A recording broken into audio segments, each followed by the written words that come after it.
किसका फोन बज रहा? फोन बज रहा किसी के बाद मेरा फोन।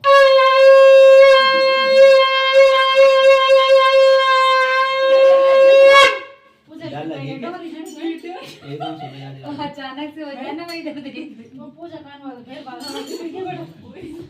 पकड़ के रखिए आप, बस कथा सुनते फोन पकड़ के रखिए आप, है ना। अच्छा डर लगी, मैंने एकदम से बजा दिया ना। खिड़की बड़ा फिर भागण वाला से। आप ये बताओ संस्कृत में सुनोगे या हिंदी में? हिंदी में। अच्छा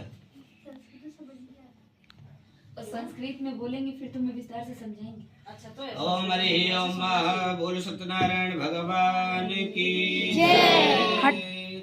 संस्कृत। हेलो मित्रों, गुड इवनिंग। कैसे हैं आप? हम भी ठीक हैं, आप भी ठीक होंगे, स्वस्थ होंगे, मस्त होंगे। आज मैं शाम के टाइम की वीडियो बना रही हूँ और हम अपने पड़ोस में ही आज सत्यनारायण भगवान की कथा में शामिल हुए थे।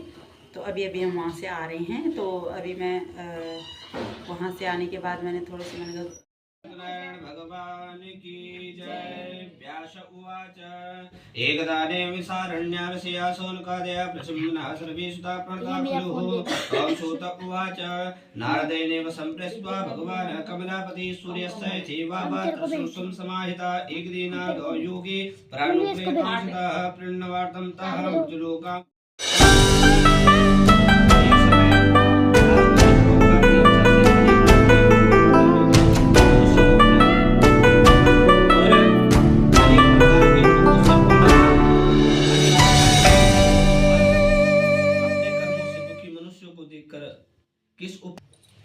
वहाँ विष्णुलोक में शुक्ल वर्ण वाले चतुर्भुज शंख चक्र गदा पद्म और वनमाला से शोभित नारायण को देखकर स्तुति करने लगे।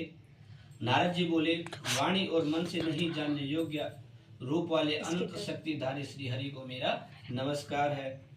आदि मध्य और अंत रहित निर्गुण सब गुणों की आत्मा, सबके आदि कारण, भक्तों की पीड़ा के नाशक भगवान को मेरा नमस्कार है। बोल सत्यनारायण भगवान की जय। भगवान श्री विष्णु है ना, नारद जी की स्तुति सुनकर बोले कि हे नारद जी, आप किस लिए आए हैं और आपके मन में क्या है? हे महाभाग, वह सब मुझसे कहिए तो फिर मैं आपसे कहूँ। तो नारद जी बोले कि मनुष्य लोक में अनेक योनियों में उत्पन्न, अनेक प्रकारों के दुखों से पीड़ित सब मनुष्य पाप कर्मों से पक रहे हैं।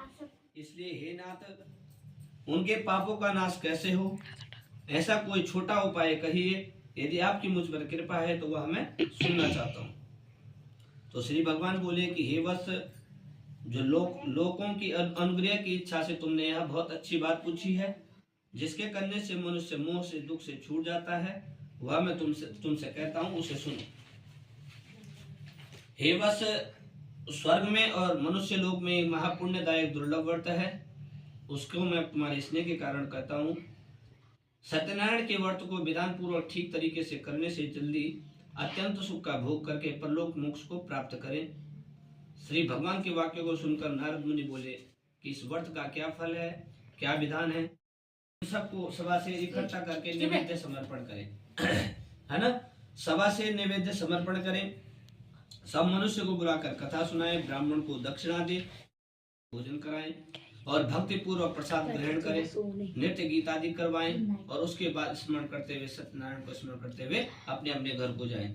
ऐसा करने से मनुष्य की मनोकामना ही निश्चय ही पूर्ण होगी। विशेष करके कलयुग में सबसे छोटा उपाय है, बोले, है ना। भागवत भी होती है तो भागवत भी 7 दिन की होती है और उसमें भी खर्चा क्या आता है? 5 लाख 6 लाख, ये तो कमी है, इससे ज्यादा। पर ये सबसे छोटा उपाय बोला और फल भी उतना ही मिलता है जितना भागवत का मिलता है, उतना ही फल सत्यनारायण कथा का मिलता है। बोल सत्यनारायण भगवान की जय।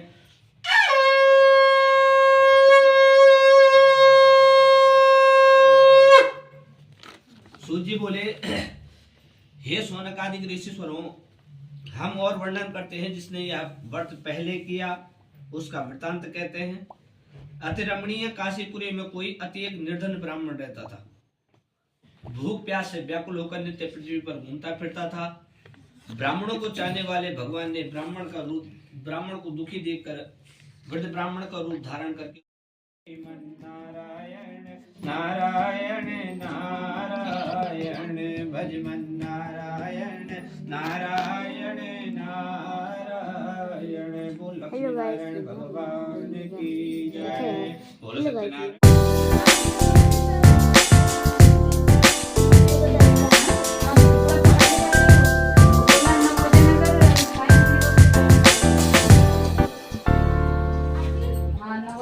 नवोदय चौक आके वैष्णो माता मंदिर ये काटना पड़ेगा ना। कहाँ लाए थे? लाइट है वहाँ पे होगा वो हटा के देखो पूजा सामने बढ़िया सीन आमी कोड़ता बढ़िया। क्या बताइए ले पहली बार हो गया। बढ़िया लगना बढ़िया। अरे भगवान को चढ़ाना। चढ़ा चुके हैं भगवान को चढ़ाना चढ़ा चुके हैं। ये हो गया प्रसाद।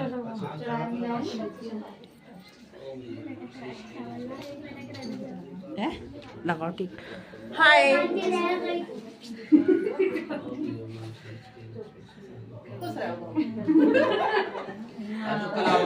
कलावा जो बांध रखा है वो मैं तो बनाना से कलावा हमारे तो